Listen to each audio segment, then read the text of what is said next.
제가 읽을 소설은 폴의 순간이라는 소설이고요. 이거는 종이책으로 출판이 되지 않아서 부득이하게 제 핸드폰을 보고 읽겠습니다. 네, 낭독 시작하겠습니다. 게어 로크헤드. 나는 방금 들은 지명을 입 밖으로 읊어보았다. 투어의 안내자, 그러니까 아마도 폴 그랜트가 보낸 메일에 적힌 지명을 어떻게 읽어야 하는지 알 수 없었는데 이제야 확인할 수 있었다. 열차의 문이 열리는 순간 눈앞을 온통 가로막고 있는 석회질의 절벽이 가장 먼저 보였다. 이 나라에서 자주 볼 수 있는 하늘과 꼭 같은 색이었다. 잠시 서 있으니 열차가 커다란 소음과 함께 역을 빠져나갔다. 나는 그제야 여기 산 중턱에 있음을 알아챌 수 있었다. 언덕 아래로는 내륙 쪽으로 깊숙이 들어온 바다 주변을 초승달처럼 둘러싼 마을의 모습이 보였다. 30초 정도만 서 있으면 집의 숫자를 모두 셀 수 있을 정도로 조그마한 규모였다. 안내 메일에는 폴 그랜트가 직접 마중을 나온다고 적혀 있었으므로 나는 주변을 둘러보았다. 기차에서 내리는 사람이 없어 플랫폼에는 나 혼자였다. 게어 로크헤드 역은 따로 발권을 하는 장소도 없이 철조망이 둘러쳐진 야외 플랫폼에 붉은색 자갈이 깔려있는 것이 전부인 한국으로 치면 강원도 어디에나 있을 법한 조그마한 간이역이었다. 우선 나가야겠다는 생각에 출구라고 적힌 방향으로 걸음을 옮겼다. 발을 내디딜 때마다 잘그락거리며 자갈이 부딪히는 소리가 불길한 예감처럼 따라붙었다. 출구와 가까운 벤치에 사람이 앉아 있었다. 시력이 좋지 않아 처음에는 의자에 올려둔 짐짝인 줄 알았는데 가까워질수록 나는 그것이 야구모자를 쓴 사람임을 알 수 있었다. 순간 그가 폴 그랜트일 거라는 생각이 들었다. 너 혼자야? 출구로 나가려는데 역시나 뒤편에서 목소리가 들렸다. 돌아보니 그는 여전히 고개를 푹 숙인 채였다. 깊게 눌러쓴 지저분한 모자 사이로 하얀색 머리칼이 삐져나온 게 보였다. 뭐라고? 대묻자 그가 그제야 고개를 들어 나를 바라보았다. 나이 때문인지 촛농처럼 흘러내린 얼굴 가운데 도드라진 반듯한 콧날만 화석처럼 남아 자신이 폴 그랜트임을 주장하고 있었다. 되도록이면 모른 척 지나가고 싶다는 생각이 들었다. 기차에서 내린 사람이 너 혼자냐고. 노래로 듣던 미성과는 동떨어진 걸걸한 목소리에서 시간의 흐름이 느껴졌다. 보시다시피 잠깐 그 마스크 좀 벗어봐. 그가 자리에서 일어나 내 마스크를 손가락으로 가리키며 말했다. 나는 손을 들어 마스크를 내렸다. 집중을 하려는 듯 그가 눈을 가늘게 뜨고 나를 바라보았다. 네가 그렇게 물은 그가 헛기침을 한 번 했다. 네가 수연? 나는 결국 고개를 끄덕였다. 숨바꼭질에서 들킨 기분이었다. 투어가 아니라면 평일 낮에 이런 장소를 굳이 찾을 동양인은 없을 것 같기 때문이었다. 맞아, 네가 미스터 그랜트? 폴 그랜트? 이미 그가 폴 그랜트라는 사실을 알고 있었지만 혹시나 그와 닮은 나이든 형제가 아닐까 하는 생각으로 되물으며 악수를 하기 위해 손을 내밀었다. 이 사기꾼. 그가 파리를 쫓아버리듯 나의 손을 쳐내며 말했다. 뭐라고? 예상치 못한 반응에 깜짝 놀라 되물었다. 넌 빌어먹을 사기꾼이야. 내가 너를 보기 위해 이 높은 곳까지 걸어왔다니. 한국인들은 모두 사기꾼이야, 씨발. 역시 가수구나 싶은 역 뒤편 산이 울릴 정도로 쩌렁쩌렁한 목청이었다. 더해서 마지막 욕설은 오랜만에 듣는 한국어이기도 했다. 왜 그렇게 얘기하는 거야? 내가 당황해 물었다. 수연은 여자 이름이잖아. 나는 수연이 여자 이름이란 걸 이미 알고 있어. 중성적인 이름 때문에 한국에서도 가끔 있는 착각이었다.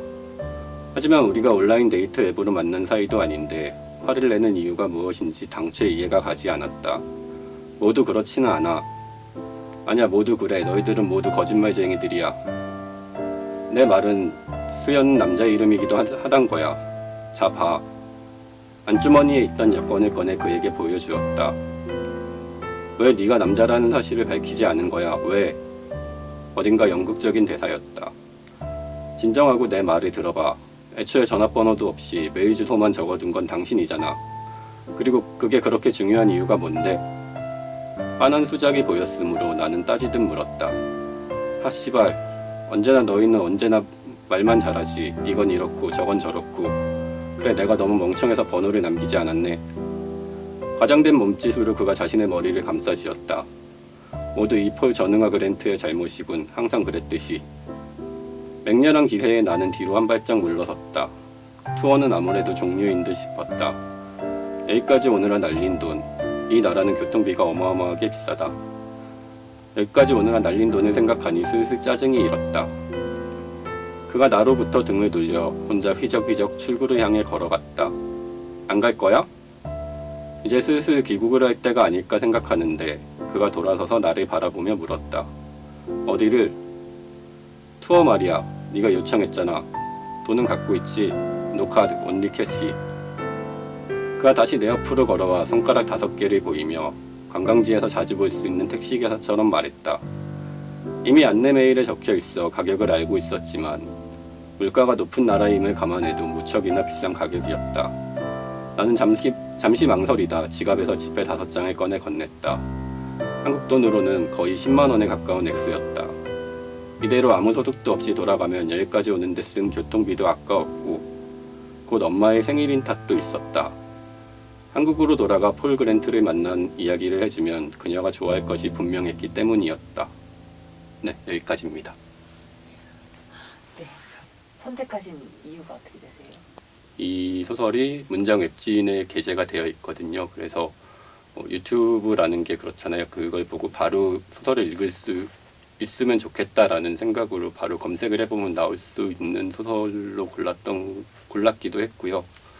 그리고 이 소설이 제가 최근에 썼던 소설이어서 기왕이면 이제 최신작을 소개를 시켜드리는 게 다들 좋아하시지 않을까 하는 생각으로 골랐습니다.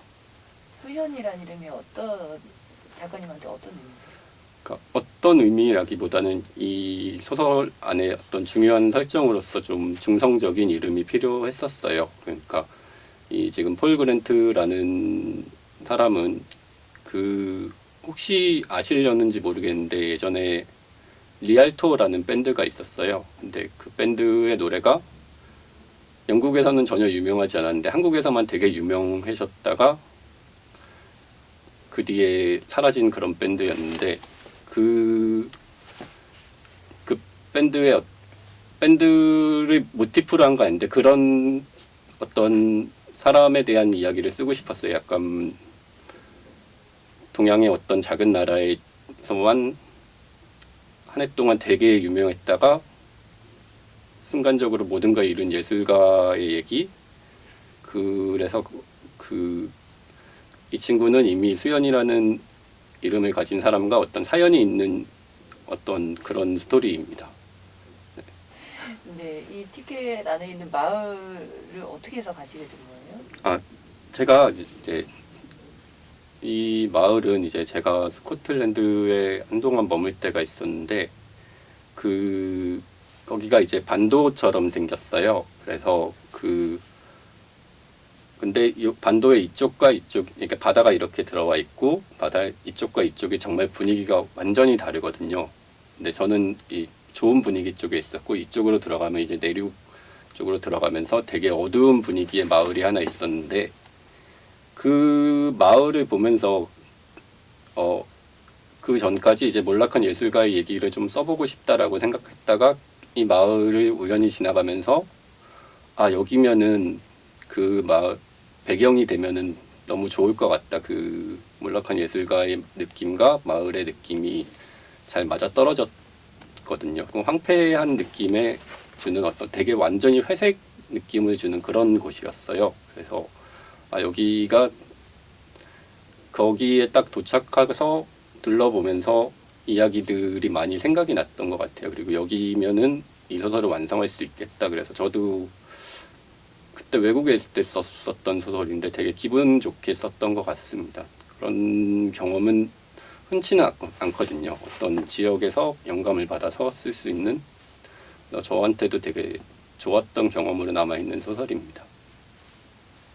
몰락한 예술가라는 네. 설정을 하셨는데 나 자신이 투영되거나 아니면 어쨌든 우리가 많이 생각할 수 있는 주제이긴 하지만 이 네. 감정으로 들어가면 굉장히 복잡하잖아요.